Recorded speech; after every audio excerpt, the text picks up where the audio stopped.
Awe, Parlamento a aprovar o presupuesto supletório de ano 2024. E com essa aqui, nós temos agora que é mandato para nós poder pago na e lo que está indexering, e lo que está aumento de pensão, aumento de understand, etc. O presupuesto supletório é presupuesto, lei que nós também com o Parlamento, em qual nós explica ao Parlamento que, verdade, não aprovar presupuesto para o ano começar, o processo para ano aqui, mas já tem coisas que estão cambiando na primeira luna, e mas antes tempo a mim toca tem parlamento, toca tem outro governo, não toca bem que presupuesto na aqui tem a fim de aí. Cispa informar parlamento que cultura cambio não tá.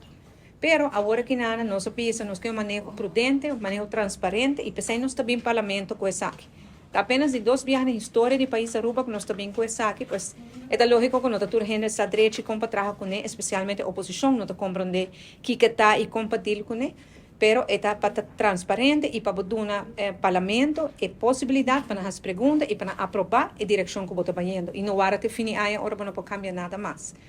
Pois nada cambia, mais bem que também dor que a economia cresce mais, e mais entrada, não está medida, está placa que a bem dor que tem mais economia, companhia não tem mais ganagem, coisas assim, então agora tem mais placa em carro governo e nós decidimos que placa aqui nós vai usar para nos melhorar a força de compra de hobby sector de nossa comunidade. Muito agradeci ao Parlamento para aprovar isso aqui, agora aprovar da coalição de MEP e Raiz e do senhor Raison do Nascimento, danke para sostener isso aqui, danke para parar na banda de empregado e pensionado, com verdade, a vai atrás na força de compra, nós estamos danke para tudo o que você faz para Aruba, agora que nós estamos com uma beca.